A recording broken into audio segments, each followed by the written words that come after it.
শেখ মুজিবুর রহমানের দল করি, আমি মরিয়ে গেল আমার কোনো আফসোস নেই। ফর স্যাংশনস এগেইনস্ট বাংলাদেশ, মানে বাংলাদেশের বিরুদ্ধে যাতে স্যাংশন দেওয়া হয় সেই জন্য ইন্ডিয়ান আমেরিকানরা ট্রাম্প প্রশাসনের কাছে আহ্বান জানাচ্ছে। কেন? ইউনুস মৌলবাদীদের এত আশকারা দিয়ে নিজের বিপদ ডেকে আনছে এবং দেশের সর্বনাশটা ডেকে আনছে কেন? ইউনুসকে উদ্দেশ্য করে ডোনাল্ড ট্রাম্প আরো দুটি টুইটে পোস্ট করেছে। কমল্লা আমি মরবে, আসিফ নজরুল মরবে না, উপদেষ্টা না ঈদ ইসলাম মরবে। রাষ্ট্রীয় অতিথি ভবন যমুনায় কি কোনো কমতি আছে? বড় বড় ডিনার পার্টি হইতেছে। আমি একটা রিক্সা চালক নিয়ে গেছিলাম, আমাদের কপালে এক কাপ চাও মিলে নাই। এদেশে দুর্ভিক্ষর মেলা বসবে। প্রশ্ন উঠছে যে এই ঘোষণা আজকে সমন্বয়করা দিয়েছেন, এই ঘোষণা যদি বাস্তবায়ন করতে হয় মোটামুটি নির্বাচন চাঁদের দেশেই যাবে, ফিরে আসতে সময় লাগবে, হতে পারে সেটা 2 বছর, 4 বছর, 5 বছর অথবা 1 বছর। কিন্তু আসসালামু আলাইকুম রহমতুল্লাহ, সবাই কেমন আছেন? আশা করি সবাই অনেক অনেক ভালো এবং সুস্থ আছেন। সবাইকে স্বাগতম জানাচ্ছি আমাদের আরেক নতুন ভিডিওতে। প্রতিদিনের মতো আমি আপনাদের সিরিয়াত ফারুকি আবারও চলে আসলাম নতুন একটা ভিডিও নিয়ে। আজকের ভিডিও টাইটেল এবং থাম্বনেল দেখে ইতিমধ্যেই বুঝতে পেরেছেন আজকে কি বিষয়টা নিয়ে কথা বলবো। আজকে যে বিষয়টা নিয়ে কথা বলবো খুবই গুরুত্বপূর্ণ একটা বিষয়। তো দর্শক, ইতিমধ্যে আপনারা সবাই ভিডিওর শুরুতেই কিছু অংশ দেখেছেন ভিডিওর। একটু পরে আমরা ভিডিওর বাকি অংশগুলো দেখবো। তার আগে আপনাদের ছোট একটি অনুরোধ জানিয়ে রাখতে চাই, যারা আমাদের ফারুকি অনলাইন ইউটিউব চ্যানেল যেতে এখন আছেন প্লিজ দরকার আমাদের চ্যানেল সাবস্ক্রাইব করে সাথে থাকবেন। আর বেশি কথা বাড়াচ্ছি না, আমরা ভিডিওর বাকি অংশগুলো একটু দেখে আসবো। আমি শেখ মুজিবুর রহমানের দল করি, আমি মরিয়ে গেল আমার কোনো আফসোস নেই। ফর স্যাংশনস এগেইনস্ট বাংলাদেশ, মানে বাংলাদেশের বিরুদ্ধে যাতে স্যাংশন দেওয়া হয় সেই জন্য ইন্ডিয়ান আমেরিকানরা ট্রাম্প প্রশাসনের কাছে আহ্বান জানাচ্ছে। কেন? ইউনুস মৌলবাদীদের এত আশকারা দিয়ে নিজের বিপদ ডেকে আনছে এবং দেশের সর্বনাশটা ডেকে আনছে কেন? ইউনুসকে উদ্দেশ্য করে ডোনাল্ড ট্রাম্প আরো দুটি টুইটে পোস্ট করেছে, টুইট বার্তা দিয়ে। ইউনুস মৌলবাদীদের এত আশকারা দিয়ে নিজের বিপদ ডেকে আনছে এবং দেশের সর্বনাশটা ডেকে আনছে কেন? তার শক্তির উৎস কোথায়? ইউনুসকে উদ্দেশ্য করে ডোনাল্ড ট্রাম্প আরো দুটি টুইটে পোস্ট করেছে, টুইট বার্তা দিয়েছে। একটা হলো কি, আপনারা দেখেছেন জঙ্গিরা গত পরশু যে ইস্কন বন্ধ করার জন্য মেরে ফেলা হবে, হুমকি দেওয়া হবে, এই করা হবে, সেই করা, ভাঙচুর করা হবে, সেই বিষয়ে ট্রাম্প ইতিমধ্যে অবগত হয়ে গেছে এবং সে টুইট বার্তায় ইউনুসকে কিন্তু সতর্কবার্তা দিয়েছে। বিগ নিউজ ফ্রম বাংলাদেশ, আমরা এই তার টুইট বার্তা থেকে এটা নিয়েছি। কি বলছে তিনি এখানে? Islamic fundamentalist openly threaten Hindus ban the ISKCON temple, otherwise will enter the temple, drag and kill Hindus. কি ভয়ঙ্কর মারাত্মক এই জঙ্গিগুলো দেখা যাচ্ছে। এগুলো সব হিজবুত তাহরির আর শিবিরের, কিন্তু এরা কিন্তু কোনো মুসলমান হতে পারে না, এরা মুসলমান নয়, এরা দেশটাকে ধ্বংস করছে ইউনুসের ষড়যন্ত্রে। ইউনুস এই মব বাহিনীকে নামিয়ে দিয়েছে। Yesterday there was a demand to changes the constitution in Bangladesh. They are demanding to remove the world secular from the constitution because of 90% of the population in Bangladesh are Muslims. প্রিয় দর্শক, আপনারা একটা জিনিস চিন্তা করুন, এই দেশে যদি একজন খ্রিস্টান থাকে, বৌদ্ধিস্ট থাকে, আপনার যা অধিকার ওই বৌদ্ধিস্টের একজনের সমান অধিকার, অর্থাৎ সংবিধানে আপনার যা অধিকার তারও সমান অধিকার। আপনি তাকে সংবিধান পরিবর্তন করে তাকে সেকেন্ড ক্লাস সিটিজেন কখনো ডিক্লেয়ার করতে পারেন না, সে অধিকার আপনার নাই। যদি করেন সেটা হবে তার প্রতি অবিচার, অর্থাৎ আপনি ন্যায্য বিচার করতে পারেননি। যতক্ষণ না পর্যন্ত একজন মানুষ থাকে সংবিধানে যদি আপনি বিসমিল্লাহ লিখতে হন তাহলে ওর কথাটাও সংবিধানে লিখতে হবে। আর এখানে ইস্কন বন্ধ করতে হবে, ইস্কনের অপরাধ তো আপনাকে দাখিল করতে হবে যে ইস্কন কি অপরাধ করেছে আন্তর্জাতিক মহলে। তো ইস্কন একটা মানবিক প্রতিষ্ঠান হিসেবে স্বীকৃত তারা। তো এখন এদের চোখে দুশমন হলে সেটা তো কিছু করা যায় না, তাই না? এরা বন্ধ করার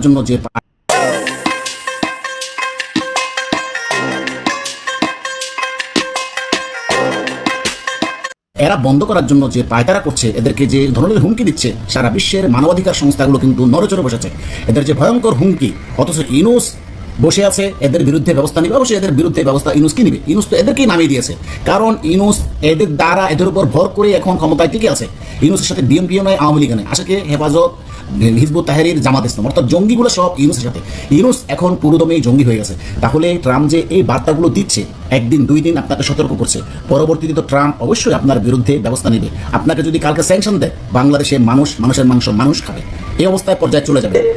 পিটিআই মানে প্রেস ট্রাস্ট অফ ইন্ডিয়ার একটা খবরে বলা হয়েছে, এটা আজকেই ওনাদের এনডিটিভিতেও প্রকাশিত হয়েছে খবরটা, যে তারা এখানে বলছে, আমি নিউজটা শিওর আমরা আপনাদের পড়ে শোনাই, Indian Americans two urge Trump administration for sanctions against Bangladesh, মানে বাংলাদেশের বিরুদ্ধে যাতে স্যাংশন দেওয়া হয় সেই জন্য ইন্ডিয়ান আমেরিকানরা ট্রাম্প প্রশাসনের কাছে আহ্বান জানাচ্ছে।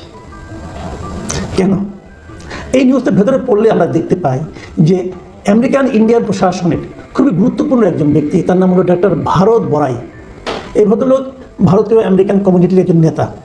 তিনি যেটা বলেছেন যে ট্রাম্প ক্ষমতা গ্রহণের পরপরই তারা বাংলাদেশের বিরুদ্ধে কাজ শুরু করে দেবে, এবং তিনি বলেছেন যে বাংলাদেশের ব্যাপারে বাংলাদেশের সংখ্যালঘুদের উপর নির্যাতন চলছে, এটা নিয়ে ডোনাল্ড ট্রাম্প যে পোস্ট দিয়েছিলেন সেই পোস্টটাই তাদেরকে নাকি মানে যে ইন্ডিয়ান আমেরিকান যারা আছে এদেরকে উদ্বুদ্ধ করছে এ ধরনের একটা স্যাংশন দেওয়ার জন্য ট্রাম্প প্রশাসনকে চাপ দিতে। এখন এটা নিয়ে তারা ইন দ্য মিন টাইম বেশ ভালোভাবে কাজও শুরু করেছে কিন্তু, এবং সেখানে উনি স্পষ্টভাবে এটাই বলেছেন যে অনেকগুলো কথাই আছে, আমি সবগুলি আপনাদেরকে পড়ে আপনাদেরকে ক্লান্ত করতে চাই না, কেবল একটা কথাই বলি যে ওনারা বলতে চাচ্ছেন যে বাংলাদেশে যদি পোশাক রপ্তানিটা বন্ধ হয়ে যায়, এবং পোশাক রপ্তানি একটা বড় অংশ কিন্তু আমেরিকায় যায়, যদি পোশাক রপ্তানি বন্ধ হয়ে যায় তাহলে বাংলাদেশের মানুষ খাবে কি?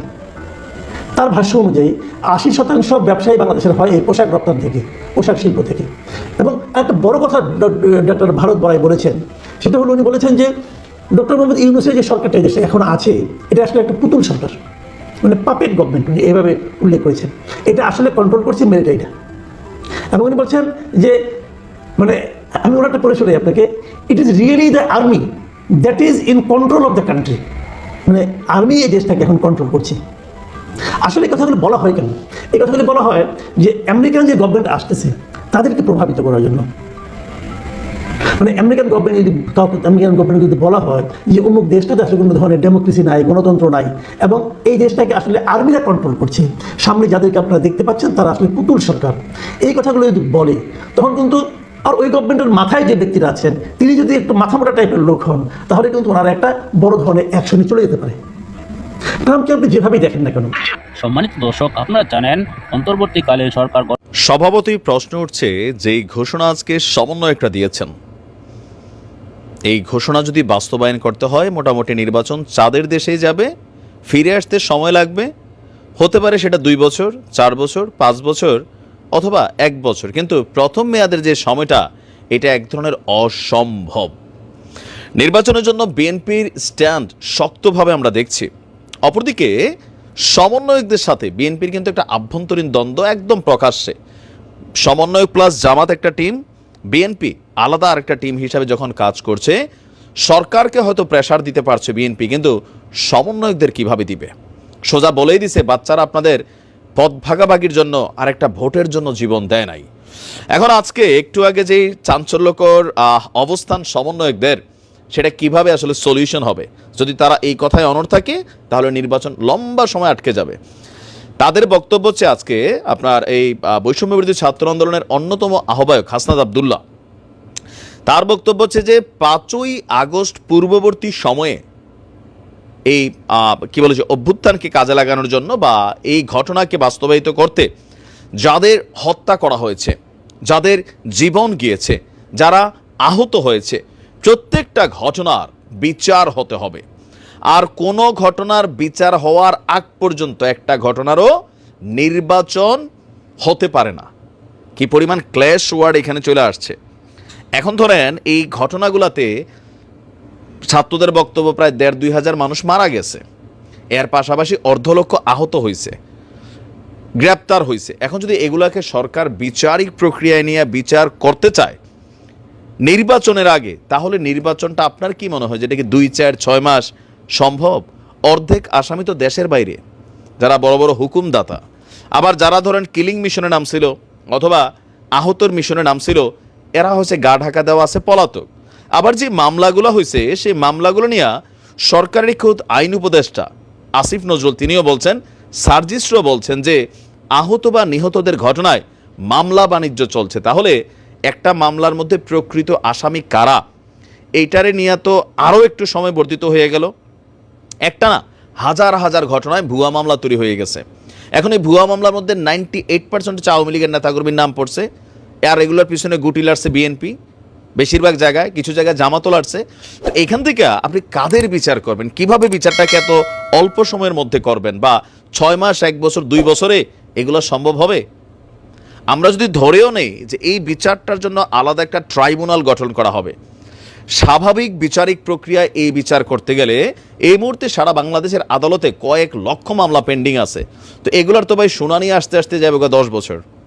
মানে বুঝছেন, আজকে আপনার কি বলে যে পটুয়াখালীর 10 মিনায় সেখানে আপনার ছাত্র আন্দোলনের শহীদ জিহাদের কবর জিয়ারত করতে গিয়ে তিনি বলছেন যে বর্তমানে দেশ গড়তে সময় লাগবে, আর আমরাও চাই নির্বাচনের জন্য একটি সুষ্ঠু সুন্দর পরিবেশ তৈরি করতে। এতে সময় লাগবে। আহতদের সুচিকিৎসা এবং নিহতদের জন্য জুলাই শহীদ ফাউন্ডেশনের মাধ্যমে সরকার কাজ করছে। এই অভ্যুত্থানের যেসব স্টেক হোল্ডাররা 24-এর স্পিরিটকে ভুইলা যেতে নেন, এটা বিএনপিকে মেনশন করা হচ্ছে, আওয়ামী নৃশংসতাকে হালকা করতে চান, তাদের উচিত প্রতি মাসে রুটিন করে শহীদদের কবর জিয়ারত করতে যাওয়া। যারা হত্যাকারীদের সাথে সমঝোতা করতে চান, স্বার্থান্ধ এবং দলান্ধ হয়ে এই অভ্যুত্থানের জন্য আকাঙ্ক্ষাকে ইনকার করতে চান, প্রতিটি শহীদ পরিবারের ত্যাগের কথা এবং শহীদদের বীরত্ব গাথা আমরা বারবার তাদের স্মরণ করিয়ে দেব। সোজা বক্তব্য, প্রত্যেকটা হত্যা আহত যতগুলা ঘটনা হয়েছে, এই ঘটনাগুলোর বিচার ছাড়া নির্বাচন হতে পারবে না। এখন সমন্বয়করা যেহেতু ডক্টর ইউনূসের নিয়োগকর্তা, তিনি বলছেন ছাত্ররা মানে নিয়োগ দিছে, তো নিয়োগকর্তাদের কথা শুনবেন নাকি রাজনৈতিক দলগুলোর কথা শুনবেন? এখন হাসনাত আব্দুল্লাহ যখন কোনো কথা বলে, সার্জিস যখন কোনো কথা বলে, পেছনে মাঠে বড় একটা শক্তি জামাত সহ অনেকগুলো দল কিন্তু কানেক্টেড হয়ে যাবে। এই যদি হয় তাহলে পরিস্থিতি কোন দিকে যাবে? নির্বাচন আদৌ কবে হবে? বিএনপির জন্য এই মুহূর্তে খুবই হাইপার একটা অবস্থা। দেখা যাক কি হয়। ভালো থাকুন। কারণ দুর্ভোগ মরলে আমি মরবো, আসিফ নজরুল মরবে না উপদেষ্টা নাহিদ ইসলাম মরবে? রাষ্ট্রীয় অতিথি ভবন যমুনায় কি কোনো কমতি আছে? বড় বড় ডিনার পার্টি হইতেছে। আমি একটা রিক্সা চালক নিয়ে গেছিলাম, আমাকে কপালে এক কাপ চাও মেলে নাই। এদেশে দুর্ভিক্ষের মেলা বসবে, এদেশে দুর্ভিক্ষের মেলা বসবে। আপনারা বৃক্ষ মেলা শুনছেন না? এই সামনে আসবে দুর্ভিক্ষের মেলা। কারণ আমাদের কথাগুলো কিন্তু শুনতে চাইবে না। আমরা নিম্নস্তরের মানুষ, আমাদের চেয়ে নিচে কোনো লোক নাই। তো আমরা নিচের তো এই কথা কি উপর মহল পর্যন্ত পৌঁছাবে? ওনারা যা বলবে, ধরেন এক গ্লাস পানি ঢাললে এক ফোঁটা আমার উপরে পড়বে, এটাই হবে। কিন্তু আমি যদি এনে এক বাল্টি মারি, ওনার অনেকে আমি পৌঁছাইতে পারবো? আমাদের কথা যতই মূল্যবান হোক, ওরা কি সহজে কাজে নেবে? কারণ দুর্ভোগ মরলে আমি মরবো, আসিফ নজরুল মরবে না উপদেষ্টা নাহিদ ইসলাম মরবে? আজকে 1 কেজি তরকারি কিনে নেই, আমি ঠিক মতো খাইতে পারতাছি না। রাষ্ট্রীয় অতিথি ভবন যমুনায় কি কোনো কমতি আছে? বড় বড় ডিনার পার্টি হইতেছে। আমি একটা রিক্সা চালক নিয়ে গেছিলাম, আমাকে কপালে এক কাপ চাও মেলে নাই। ওই ডক্টর ইউনূস কি দরিদ্র? ওনার ভিতরে কি আত্মীয়তা নাই? কই আছে কন্তদি? আমরা ওই কয়েকটা রিক্সা চালক ওনার বাসভবনের সামনে গেছিলাম, উনি আমাদের এক কাপ চা খাওয়াইলে কম পড়তেও। কিন্তু অনেক কী বলবেন যে এই সুযোগগুলা এখন দেশবাসী যখন দেখছে না, তখন ওই ইসকন বিভিন্ন ধরনের সংগঠনেরা আমাদের ওই কোমলমতি সন্তানদেরকে নষ্ট করার পায়তারা করতেছে।